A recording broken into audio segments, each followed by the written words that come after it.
Well, thank you, everyone. Welcome. I'm Jennifer Billick, and I'm a member of Leadership Medina County's Community Education Committee. Thank you for joining us for our last session of the Untapped Potential of Inclusion with CJ Harkness and Selen Zarrelli. Today's program is made possible by the following civic-minded organizations: Westfield Medina County Community Fund, Automation Tool and Die, Westfield Bank, RPM International, Cleveland Clinic Medina Hospital, Sandridge Food Corp, University of Akron Medina, and Huntington National Bank. Thank you for leading the way and bringing conversations like these to life. Since we only have an hour on, and this is a big topic, we're going to share our speakers' bios in the chat today. And let's review some housekeeping to get started. If you have questions during the session, please send them privately to me in the chat or in the general chat. I won't use your name when referring to a question. Celine, will you get us started with the ground rules for today's session? Happy to. Thank you, Jennifer. I will do the introductions if that's okay too, and pass it on to my colleague too. I'm really excited to share this presentation with you all, and thank you for being it during your lunchtime. Our title is From Bystander to Upstander, Diversity, Equity, and Inclusion and Belonging. And my name is Selen Zarrelli, and I am the Director of Center for Student Diversity and Inclusion at John Carroll University. I'm going to pass it on to my colleague. Good afternoon. My name is CJ Harkness. I bring you greetings from Boler University by way of Auburn, Alabama, where I am currently getting ready to celebrate with some family and commencement season. I also am excited to be here with you today in our topic, and want to jump in and really think about how we all can create a sustainable path to growth in how we impact inclusion individually. Thank you, CJ. I do have our agenda. We are going to talk about our ground rules and learning objectives, but for our agenda, we are going to touch base on the basics of the DEIB. We will talk about microaggressions and stereotypes, intent versus impact, and we will have some discussion questions, and we will conclude our session today. Please don't hesitate to ask questions to Jennifer, and we are happy to answer along the way. They are valuable to us. For our learning guidelines and ground rules, be open and honest. We would love to hear from your personal experiences, lived experiences. Try to use I statements. Participate fully. Again, this is lunchtime. We are so grateful you're here, but we want you to also get a +1. Get out of your comfort zone as a +1. I have to move my screen really quick. Hold up, just a second. There we go. And lastly, listen respectfully. Folks are going to share some of their experiences. Please maintain confidentiality. This is very important for our work, so that folks can have that trust-build relationship to continue to share their own experiences. Move in and out, move out. This is something that share airtime. Again, we have only an hour with you today. Wish we have more than an hour, maybe in the future, but give us some time to hear from other folks at the same time in your discussion rooms. Being open to receiving those new perspectives, because again, we have all those different experiences that we bring onto the table. We are in different stages of our lives. We have different backgrounds. Please do share, have that open reflection position. The goal is not a perfection, but the progress. This work is an ongoing work, and we continue to learn. We continue to unlearn on our own biases, but the goal is not the perfection, but the progress. We are trying to get somewhere, but it is not like we need to run. We need to get there on our pace, but continue to learn and unlearn what we have been taught. I always share this topics beginning of my presentation, and the quote that I share is that diversity is being asked to the party, inclusion is being asked to dance. This is a very overused sentence, but it doesn't lessen the meaning of it. It is very true to the point that we have to learn the difference between simply having a group of people and how to include those perspectives. Diversity is more about what you cannot see, right? As opposed to what you can see, So much of that who we are is buried deep inside of us, and those lived experiences and identities that we carry and makes us unique in our open experiences. It is this uniqueness that shapes us, our own values, preferences, and even our own biases. Inclusion is understanding the issues surrounding diversity cannot be complete without understanding of the nature of the inclusion. Inclusion is the essential aspect of the belonging. That's where we are going to try to achieve, right?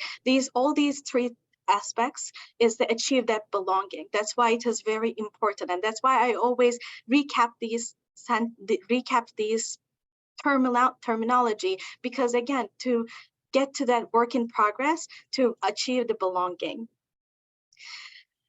In the workplace, it is about everyone from everyone's background having an equal voice and equal opportunity. We will talk about who's on the table today, right? Equal part of the solution of any company. As a DEI professional, I believe moving past the equality and talking about the equity piece. There's a difference between equality and the equity. Equality simply means that we give everyone the same thing. I will give an example for this one, but even we give everyone the same thing, there are systematic barriers and history that maybe impact different people in different populations. We generally say underserved populations for marginalized communities. As an example, if I give everyone a golden coin, right? I put CJ's in the bottom of Lake Erie. I put Colleen's in the middle of the freeway. I put Jennifer's, tell me, all the way to Michigan. Sorry, Jennifer. And I hand out one golden coin directly to Melinda. So I passed out a golden coin to everyone, right? All of the folks have the golden coin. However, I didn't make it equitable. Equity is about the access. It is something that we work towards. That's why you will hear me saying that we are talking about progress. We talk about we are going to achieve, right? We are not there. We can always do more. We work towards, and we have to continue to have that access to people being people, how we are being equitable. So we always talk on this. At the end of it, the belonging piece is the feeling accepted by the members of the group, valued and connected within the organization. So that's the word, that little piece of the diversity, inclusion, and equity is that the piece of the belonging where it is the most important piece occurs. Any questions about this? Okay, we passed the terminology, great. Yes. So thinking outside of your box. Imagine you are visiting, come visit me anytime, the door is open to John Carroll University campus for the first time. What was some of the things you will take a consideration in preparation for your visit? So please use the chat box. Jennifer can help me to say some of the things maybe written in the chat box, that what was some things that you will take into consideration coming to John Carroll University? What would you take a moment about thinking about these? The second nature that occurs. Parking. Yes. A campus map. Campus map. How I should dress. Absolutely. Maybe one, two more. The bathroom. Bathrooms, yes, absolutely. Weather. Weather. Cleveland weather, honestly. We are getting a good one. So true. Emergency evacuation routes. That's phenomenal. Yes, absolutely. Right, some of what you shared, traffic, signage, location, map, right, entrances, parking payments, the weather, truly, what is the weather going to look like? And now I want you to think a little bit, take a step to think about, now imagine you recently broke your leg or restricted to crutches or wheelchair. Now, what are some of the things that you would be considering to coming to our campus? Is an elevator available if needed? Absolutely. Again, the parking would be another one.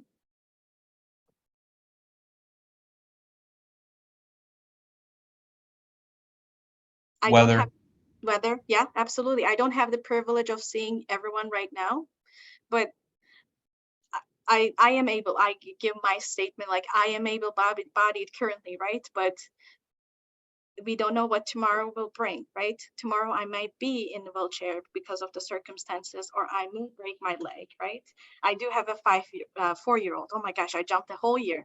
Not gonna know what. I do have a 4-year-old, and it takes me a while to run after him, right? So I may be able-bodied today, but that's my privilege to realize, but tomorrow that might be a whole different situation. So the list can go on: handicap parking, ramps, stairs, large crowds, automatic doors. And just one honest response to you that our JCU campus is not fully accessible. We are still working on this, right? But there's more question: handicap accessible restrooms, weather, right? If it is raining, it will be taking me more time to get to A to the Z, right? Time constraints, personal items, who's gonna help me to carry these? So someone who lives their life with wheelchair or in crutches, it is there every day, right? To get an understanding. And we just broke our leg, or I broke my leg, and I recognize the lack of accessibility for that period of time. So that's just one example I share generally in my presentations to give an understanding to my next quote, which is, we see the world not as it is, but as we are. We all see the world in a different lenses that we carry, right? I am an immigrant. You may have noticed the accent in my voice. I'm an immigrant to the United States, and I do bring different cultural expectations that I grew up into to this world. I do have a different learned biases being from different country to coming to United States. We do have all these different privileges, different lenses that we carry. And this makes us, our own backgrounds is called the identity wheel. We do this program called Identity Wheel, right? An identity wheel is an exercise where we put examples of where we are in life, such as, or to put who we are. For example, I'm always give myself an example, be more vulnerable on my presentations, is that I am Muslim, and I am a queer individual, and I female identify, but I am a mom, right? All these are a portion of who I am. And on the social identity wheel, when I put this on the paper, I realize of my own backgrounds and my own privileges. I am right now middle income person, right? But there's a whole world outside of my world that is going through various systematic barriers that they are facing, right? There's a million other adversities that they are facing. I shared this peanut butter and bias example. It's a little video that's give me a break to take a water and then give you this examples of understanding what is implicit bias and unconscious bias. Please let me know if you cannot hear it. Implicit bias. Implicit bias. Implicit bias. 2016 was the year that implicit bias went somewhat mainstream. Yeah, so when Hillary Clinton mentioned implicit bias in the debates, our phones started blowing up, all our friends started emailing us about it. But what is implicit bias? Implicit biases are basically thought processes that happen without you even knowing it. Little mental shortcuts that hold judgments you might not agree with. And sometimes the shortcuts are based on race. First, some clarity. Saying someone has an implicit bias is different from calling someone a racist. The word racist is a highly loaded term, right, here in American society. A lot of times, when people are using it, they're thinking of the kind of old-fashioned Ku Klux Klan style racist. But implicit bias isn't anywhere near that, explicit. Implicit bias is something that comes out of ordinary mental functioning, out of how the mind normally works. We've all grown up in a culture with media images, news images, conversations we heard at home, our education. Think of that as a fog we've been breathing our whole life. We never even realized it, what we were taking in. And that fog causes associations that lead to biases. I somehow know that if you say peanut butter, I'm going to say jelly. That's an association that's been ingrained in me because throughout my life, peanut butter and jelly are together. And in many forms of media, there's an over-representation of Black men and violent crime being paired together. And because of that, I actually deep down inside have been taught that Black men are violent and aggressive and not to be trusted, that they're criminals, that they're thugs. with all those associations, I'm not trying to let us off the hook, but in some ways, none of us stood a chance. Starting today, we'll post a video a day dealing with one challenge of understanding implicit bias and its. So I share this video to give a simple understanding. When I say peanut butter, folks, those next, those games that we do, like I'm going to give you a word and what's the next word comes up. It gives an understanding that how our own identities and backgrounds, from that fog of ideas, fog of images and thoughts and what we have taught previously, gave an answer to the next thing. So it's peanut butter and jelly, right? It's cookies and cream, so something similar. Let's see. Let's not do an encore. It always gives an encore for the videos. Implicit bias. All right. So this iceberg metaphor is a very common thought process to give more understanding the unconscious bias. So the iceberg of generally what we see of the iceberg is that, there's a saying, the tip of the iceberg. But then at the bottom of that iceberg under the water, there's a huge piece that we are missing. There's most of the times when I teach this metaphor to my students, I give an example of from Ted Lasso. If I hope there's fans of Ted Lasso in the crowd, is that he talks about being more curious.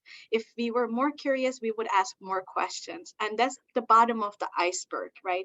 What we see is that the behaviors, artifacts accessible to the senses, that explicit things that we can see, tangible things at the moment, and we do a judgment from what we see the people. For example, myself, I'm a woman, I am a person of color, I am short. When I walk into my classroom to teach once, and also I am young, folks were like, oh, who is the lecturer? And that was something that comes with who I am. And I said, I am the lecturer of this class today.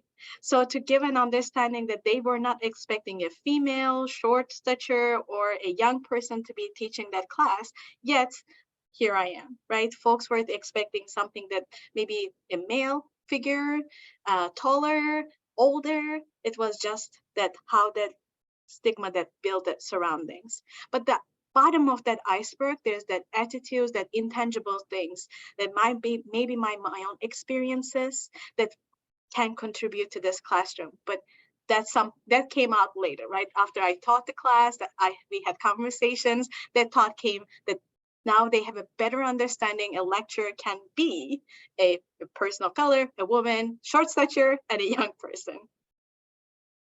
So brief description of what is microaggressions is that it could be whether intentional or unintentional that communicate that hostile, derogatory, or negative racial slights or insults toward the people of color. Dr. Su's work is very phenomenal on this work. I highly recommend of researching more on this topic. That he gives phenomenal examples. But some of the behavioral ones is that like clutching a purse when you see a person of color, right? Or locking a door. Or some of those, or environmental examples are like, there's no hair products or no band-aids that matches my skin color, for example.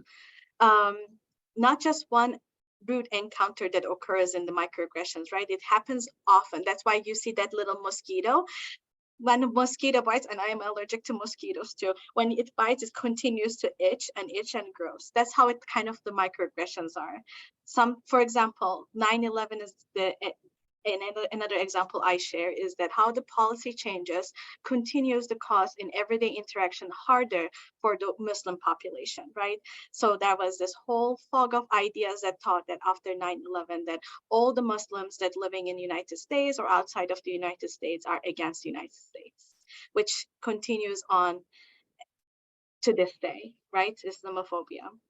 Or another example is after the coronavirus. We see some leaders talking about coronavirus, about the Chinese disease or Asian disease, and we build some kind of a bias, unconscious bias towards the Asian folks that are coming to the United States or has been in the United States. That's why we see an increase of Asian American hate in the United States, which is an unfortunate, right? That's how we are treated, folks. So microaggression characters, this is again, everyday occurrences that we may see in media, we may have seen what we have taught from our generational thoughts, how our families, our culture, our schools, right? By the people who believe they are fair-minded without prejudice, possibly without any conscious intent or malice. Not saying that these happens for like a bad intent, but we will talk about that impact piece. Usually we might be unaware when we do these attitudes or behaviors, like holding that bag or our purse without realizing that we are clutching on our purse. Maybe considered no big person, but the person achieving that interaction is actually reliving this multiple times, and it is a very big deal. We recognize the cumulative enduring impacts of constant barrage of we will talk about that piece, how microaggressions impacts one's experience on a daily basis. And again, some may not even recognize that they experience a microaggression until later. When I came to United States, my first name is Ege Selen Zarrelli. So Ege Zarrelli is my husband's last name, Ege Selen is my name. And a lot of folks, when I had a conversation in an interview or not necessarily very proper settings, tend to ask me, where are you from? I am naturalized citizen of United States since 2016. I generally say Garfield Heights, right here, Cleveland. But they know that they make that assumption that I am not from here, right? They continue to ask, but where are you really from? And this happened in the interviews most of the time. There's a microaggression that is directed to me that builds on every time I meet with a new person. Micro assaults, micro insults, and micro invalidations. So some of these are very heavy when we talk about receiving to another person, right? Is that micro assaults could be a name calling, right? Giving somebody's name additional names, giving more names than they ask you to share. Jokes that are racist or sexist, thinking discussion boards, class comments. We do see this unfortunately in higher education that occurs in the writing on the walls. Micro insults could be some of the where are you really from, as I mentioned. This happens to me very often personally, or folks tend to talk to me very slowly, right? Or loudly because they may think that I don't understand them because English is my third language. Micro invalidation is that, for example, this is my example again, that mispronouncing my name. I appreciated Jennifer taking the time to ask me, how do I pronounce my name? It is very important for me because it makes me who I am. But sometimes I had a supervisor who gave me a nickname because he couldn't pronounce my name, which hurt me, that I felt invaluable, right? At that moment and on, every time I came to work, when I had to confront him, this is not okay that you have to give me a nickname because you cannot pronounce my name. And it just made my daily life more stressful than as it is. Microaggressions impact is that person is like, let's say myself, as I say, like it lowers my self-esteem if every time I come to work and somebody is mispronouncing my name over and over again, right? Intentionally. At first, I gave benefit of doubt to the person. Maybe they are doing this unintentionally, but if it is a continuous behavior, I know it is intentional and not putting the effort when it's needed to be. It escalate to depression, right? Because as I mentioned, this is like not one-time thing that one person lives. It is multiple time that folks can experience it, microaggressions. It leads to depression, right? Depression can lead to anxiety when I meet that new person. This can lead to diabetes, right? We are just collaborating with university hospitals where our underserved populations are experiencing diabetes, but not treated well, not treated right, not treated accurately. With with where they are right now, they live currently in suburbs of Cleveland, can lead to more than that, right? Eye care or more than losing a foot if diabetes is not treated right. So it continues on to impact one's life. We talk about intent versus impact. Intention of that interaction may be just to get to know somebody when you're asking like, where are you really from? But the impact is that, oh, you know, I'm not from here. And you make the assumption that I'm not from here. So there's this emotional attachment that comes with it as a trauma for me to relive this, right? Even that your intention was truly to honestly to know, but it wasn't the right place to know, right? Maybe it is not the right place to ask this question in the interview. It is not the right place to ask this question from the first interaction with somebody. Or something that I give an example is that how somebody touches the hair of a African American or Black individual, right? The intention was maybe to say that how beautiful their hair was, but the impact is that we invalued all of their space and made a move to touch their hair, right? Again, intention was not to do that, but essentially there was some kind of an impact that that person received as invalidating their space, hurting, not directly again, indirectly hurting their own personal space. There's always a place and space to get to know one another. And this is where we are going, right? I'm sharing these to you that because you may be doing these or encountering this, but how to be from bystander to see these, to be an upstander, right? We are going to have those in the discussion questions. One thing I suggest is that key takeaway is this to you is today is that making a claim. This is to just to remind, I as an educator, I try to give some kind of like a rememberable words. Claim stands for center for yourself, listen, acknowledge and apologize, inquire, and move forwards. Let's say in a situation that we encounter a microaggression to an individual, and that person actually wanted to have this conversation with you. Let's not get defensive at that moment, right? Let's hear the person out. That's the most important piece. When I was doing my research on masters of the leadership, my leadership class, most of the leaders in Cleveland area mentioned how empathy is very important. Active listening is very important. So that was one of my first things that when I was presenting my homework, my what's that word I'm looking for? My research to my colleagues and my professors. Empathy was the most important thing, especially coming after COVID, and still we have COVID cases, but hearing where folks are was the most important piece. To this too, active listening is very important. Hear what the offended party has to say. Don't be dismissive, because this is an experiences that they have lived. Now they have the courage to share this with you. See where they are. Acknowledge and apologize. Repeat what you heard. At that moment, I know we all been into situation to have that uncomfortable conversation. But to get to comfortable again, we have to have those uncomfortable conversations, right? It is very important to acknowledge and apologize. Repeat what you heard. Apologize and inquire. It is very important to investigate on your own, because of the fact that it is our own biases that we may have encountered or heard from our surroundings, our schools, our classmates, our family, our culture. Now it is our responsibility to unlearn those biases, and so that investigate our own time. So not to ask the person, oh, what does it mean if I touch your hair? Or what does it mean if I continue to make assumptions about where you're from, right? We have to move forward. Maybe sometimes this occurs too, that individuals don't want to have this conversation. Maybe as somebody, as an upstander, heard this conversation as a witness and called you out, but at the same time called you in to a conversation.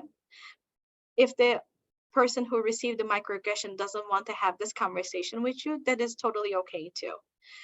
We have to move forward and not to make the same mistakes over and over again, right? We have to learn, unlearn, and move forward from this. Before making assumptions, again, I gave example of Ted Lasso to be curious, ask questions.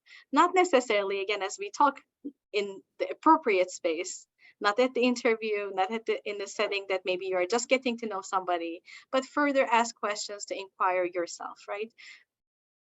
Or ask questions to Google. I always say the Google is free. Self-reflection to understand where you're coming from, right? Okay, my intention wasn't this, but the impact is this. self-compassion. Give yourself a grace, right? When we are talking about this, it is not always us, but also to give ourselves that we want to learn about this. You being here is that you want to learn more about this. Reach out. There might be some allies in your organizations who want to talk further this and to further this. Like, you don't have to repeat your own mistakes, but to say, you know, I see some gaps. We are not talking about this enough. How can we have more sustained dialogues within our organization to provide more spaces to have these conversations? That's what reaching out means, not necessarily to the person maybe, or maybe the witnesses, but to see that you saw the gap within your organization. I know you talk about inclusive leadership. I know you talk about, you met with Support Medina folks, which is, these are very important pieces of your education and your growth. But now, how are we taking all that information and this information and use it in our organizations? If you see a gap within the systematic barriers that has happened in your organization, or any kind of a situation that occurs and how we can move forward, maybe there's something more to do, right? Understanding there's something more we can do. This is a framework that I utilize generally, that when we look at the most newsworthy information, we always see like who, what, when, where, why. But there's most of the time those systematic barriers that happens at that inverted pyramid at the bottom of it. If we ask more questions, how it happened, why it happened, or to see that, okay, this happened before, maybe it happened before, okay, what can we do so it doesn't happen again to the next person? Maybe some of you are working as a human resources specialist. This is the portion that when we review our policies, this is the portion when we look at our processes, such as understanding our recruitment, understanding our retention.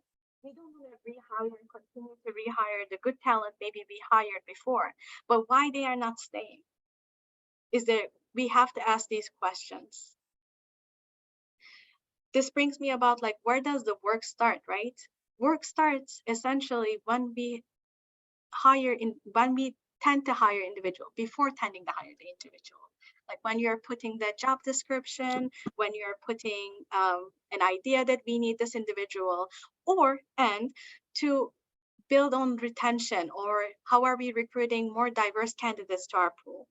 Look at the policies and processes in the places. We can review this, we can look at it, we can ask the questions, is this the barrier before somebody can apply to our organization? Maybe you are in a community who is a male dominant.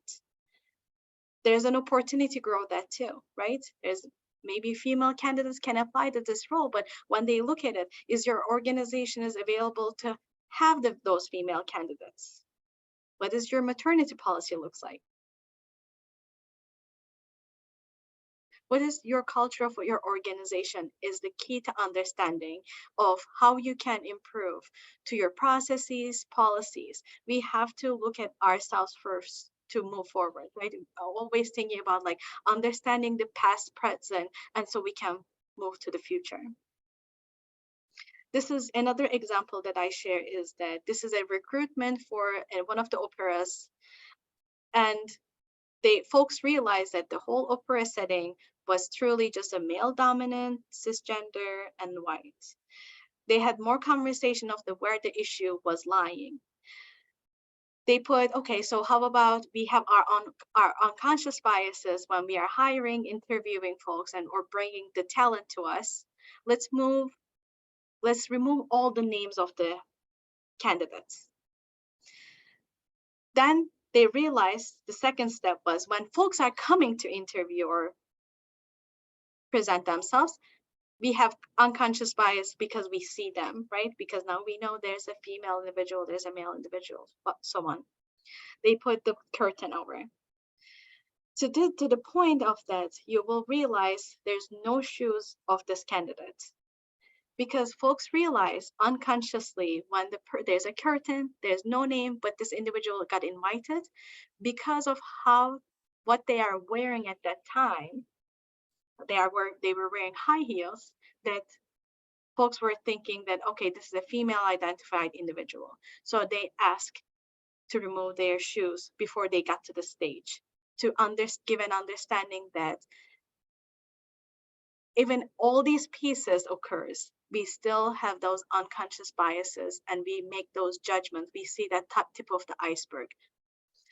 We need to look at the talent, right? When it comes to recruitment, we need to look at that, what is that person is bringing to this table.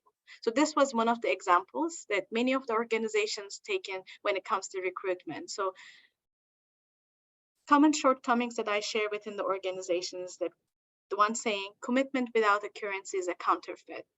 This is a saying that essentially you are here at this time, but what else we are doing to encourage folks to do that more diversity, equity, inclusion, and belonging work, right?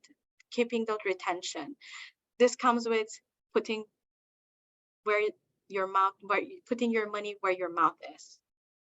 It is important to say that it's not enough wanted diversity, but organizations need to welcome and embrace that diverse perspectives. So when you are doing decisions in your organization, look around you and see who is not at the table, especially if these decisions are going to impact those individuals.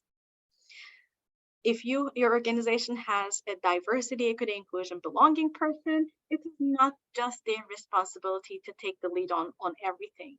It is everybody's responsibility to look at our processes, those policies, anything that is on the table. That is everybody's responsibility. I wanted to share this example that recently occurred. Our students from Social Justice for Palestine was protesting our university's trip to Israel, because they believe that this trip, not necessarily just exposing themselves to the businesses, but also it was politics, right? They wanted to show that they were against a trip to Israel. This protest was happening for 2 weeks. But at the same time, at that week was Israel's Independence Day. And you see our students on the right. And they are actually, if you look at the flooring, they are at the same space at the same time. And if you're aware of what's happening right now, is that everybody was like on the edge to wait what is gonna happen, because both groups reserved at the same time. But I'm really proud to say that our both students organizations sat down and have a conversation. Our SJP moved their banners to give the space to our Hilal organization to celebrate. This takes a lot when I say this, because they are both passionate about things and they are never gonna see eye to eye on these topics. But they gave a space because they knew that they have to both coexist at the same time. And they knew that they have to have more dialogues on the topics. Our SJP students end up going to the Hilal organization at the same day and had a beautiful moment of those having a dialogue and see how we can collaborate in next semester so we can educate our campus community on these topics, because it doesn't impact just one another, but it impacts our whole community. And I was really proud of them, because everybody was thinking, even our faculty members were living with that intergenerational trauma, right? That they carried, that they were never there's gonna be an issue, there's gonna be anti-Semitic situation that's gonna hurt everyone, but it was not like that at all. Our students was such a great example of continue that sustainable dialogue and to learn one from one another. I just also wanted to share some of the programs that we are doing to highlight our diversity and celebrate diversity in our community. We do have Heritage Months. We do have Employee Resource Group in our organizations, which is really helpful to not just one population, but all, to say that this is where you belong, right? This is where we celebrate you. I don't expect all of the organization to say, let's do a whole Heritage Month celebration, but the highlighting that, and also knowing that, for example, the Juneteenth is coming up. I'm asking you, what is your organizations are doing right now to recognize folks, or giving a day, or are we celebrating, right? At the same time, Women's History Month, March, right? What did we do? Did we highlight and celebrate a leader in the woman, identify a leader in your organization to say, this is the month where we celebrate women's leaders and How about we give an opportunity for you to go to professional conference or develop, we want to highlight you. So these are some of the examples. We attend the Cleveland Pride March. We also recognize what happened in Turkey and Syria, the earthquake. We also recognize our first generation college students who graduated with their degree. So I'm going to pass it on to CJ, but I'm open to questions. I just wanted to share that some of the terminology, some of the things that we are doing, and some of the examples that where we can do a little bit more from our own comfort zone.